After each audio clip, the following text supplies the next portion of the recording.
الحمدللہ رب العالمین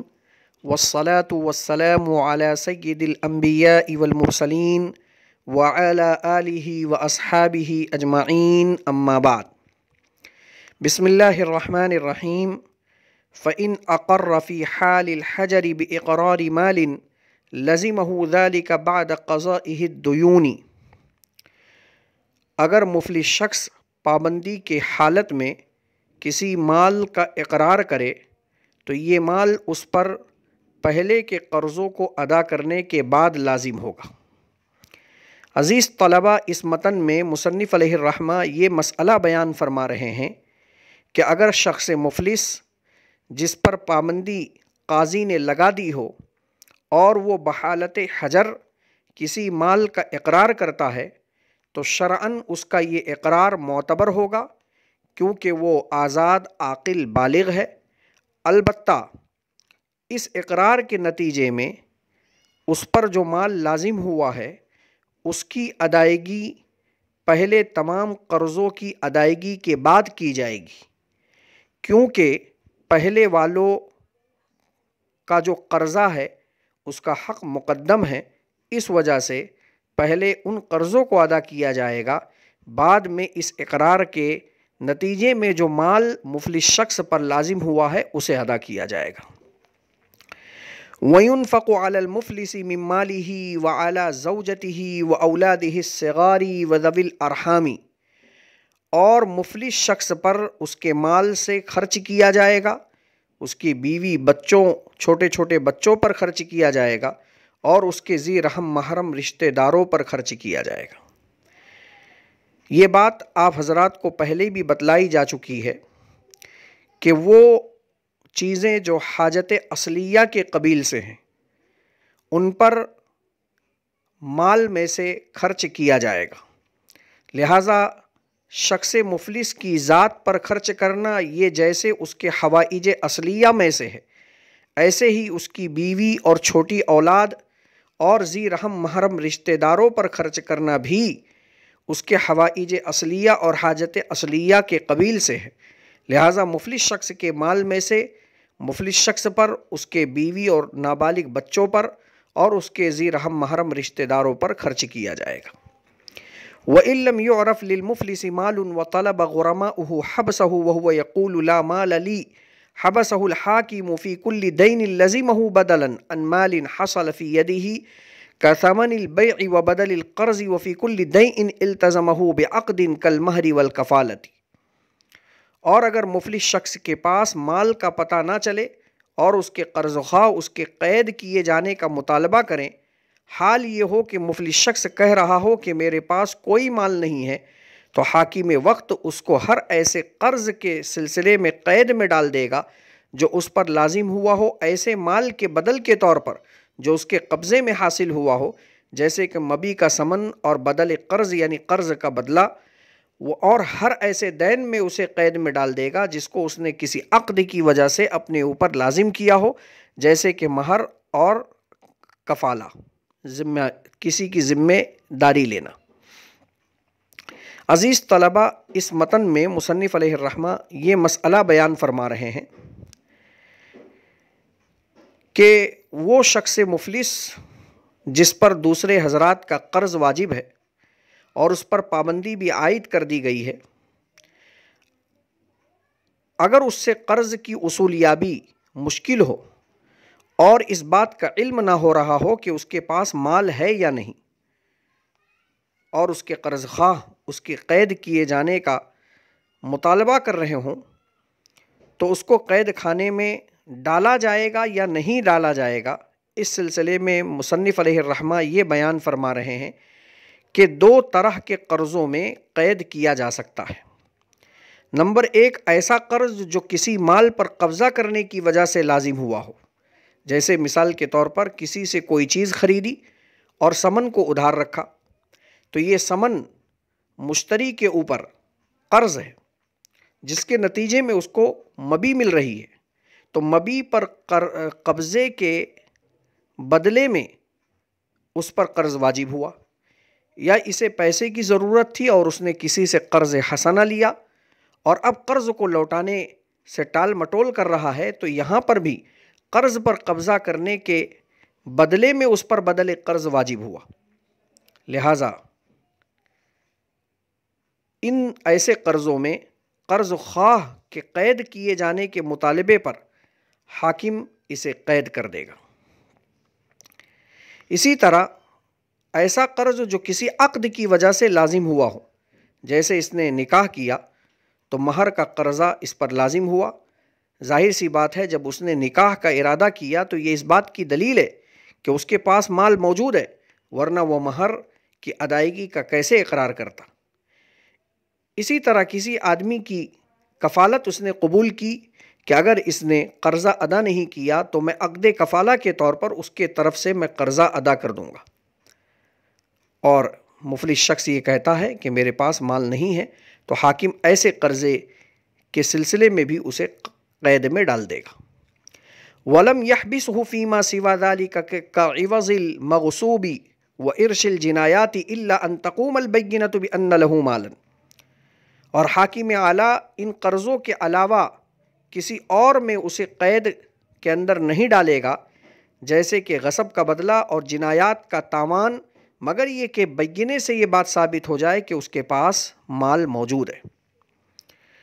ابھی آپ حضرات کے سامنے اوپر والے متن میں بیان کیا گیا کہ دو قرضوں کے سلسلے میں حاکم اعلیٰ قرض خواہوں کے قید کیے جانے کے مطالبے پر شخص مفلس کو قید میں ڈالے گا۔ ان دو قرضوں کے علاوہ کسی اور دین میں، کسی اور قرض کے سلسلے میں حاکم اعلیٰ شخص مفلس کو قید میں نہیں ڈالے گا، جیسے مثلا اس نے کوئی چیز غصب کی اور غصب کر کے اسے ہلاک کر دیا، اب شیء مغصوبہ کا جو بدل اس پر واجب ہوا ہے، جو اس کا عوض اس پر واجب ہوا ہے، یہ ایسا دین ہے جس کے نتیجے میں اس کے پاس کوئی مال نہیں آیا۔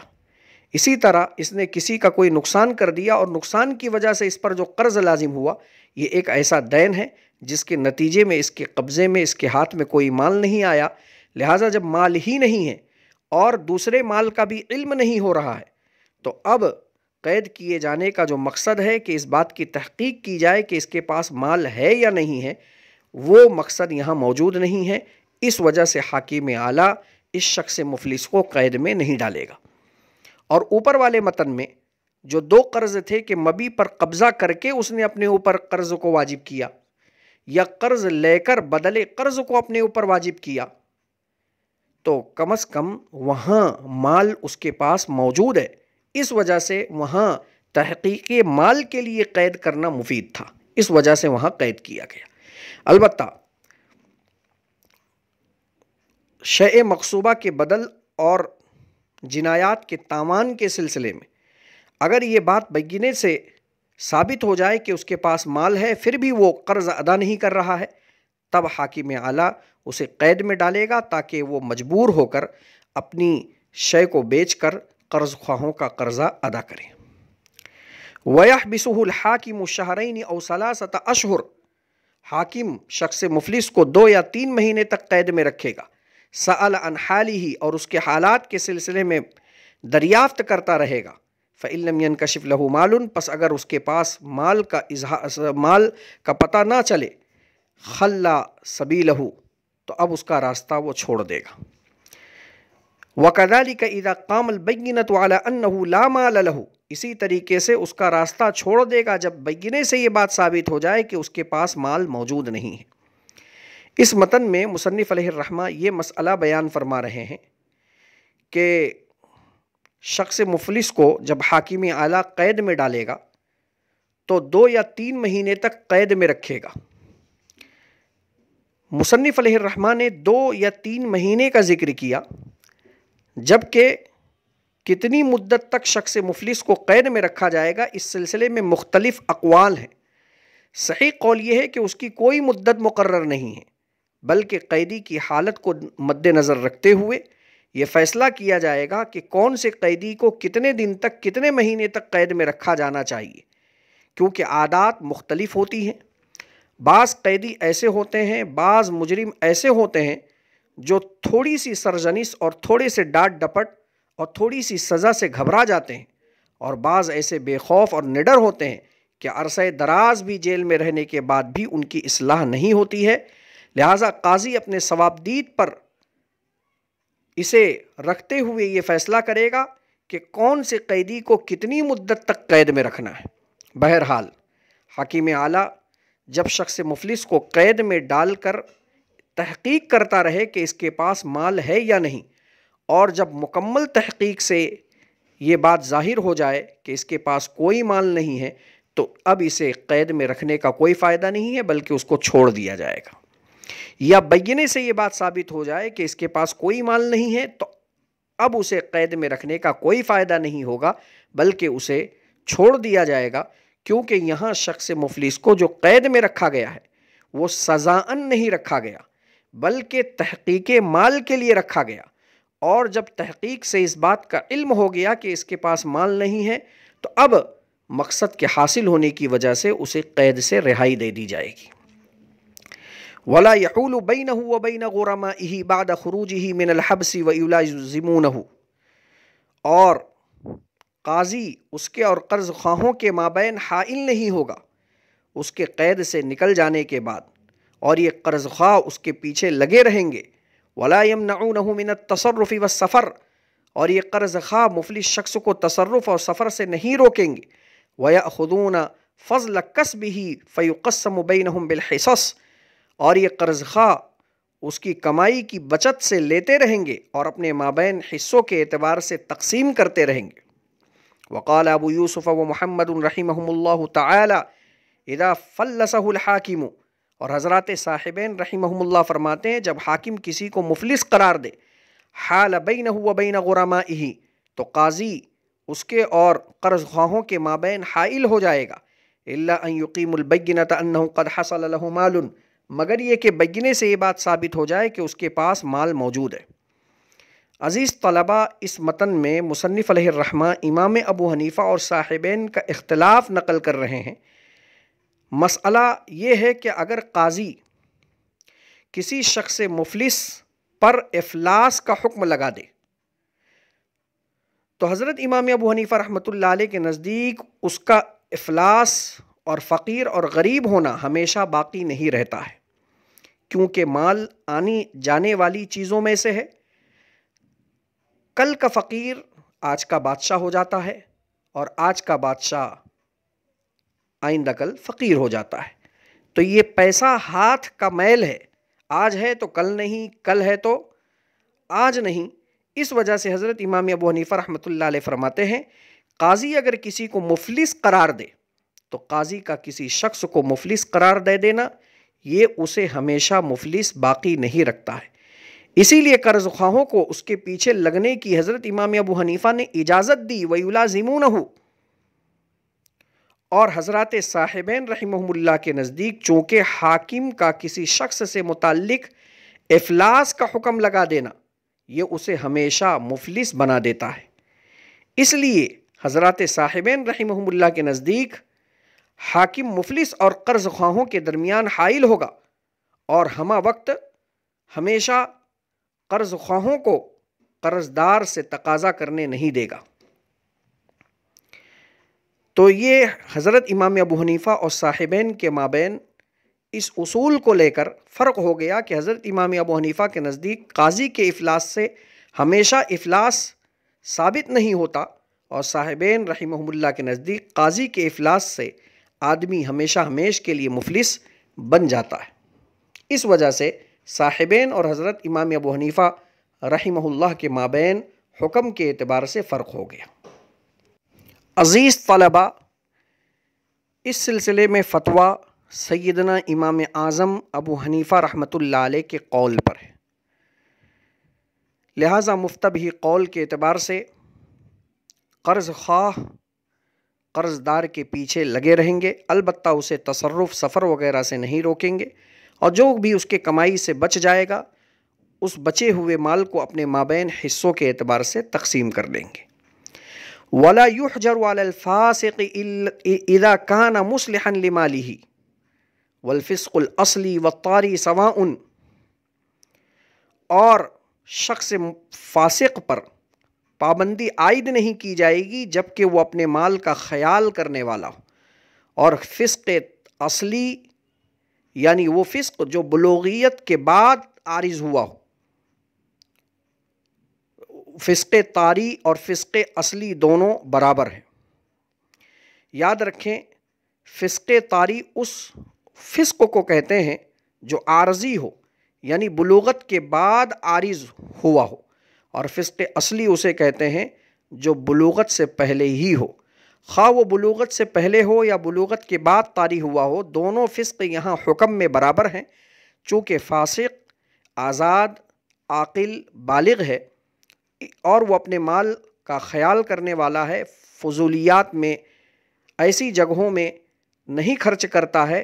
جہاں نہ دنیاوی نفع ہے اور نہ دینی نفع ہے، تو اب اس پر پابندی کرنے کا کوئی مطلب نہیں ہوتا ہے۔ ومن افلس وعنده متاع لرجل بعینه ابتاعه منه، ایک شخص کو مفلس قرار دے دیا گیا اور اس کے پاس کسی شخص کا متعینہ کوئی سامان موجود ہے جس سامان کو اس نے اس شخص سے خریدا ہے،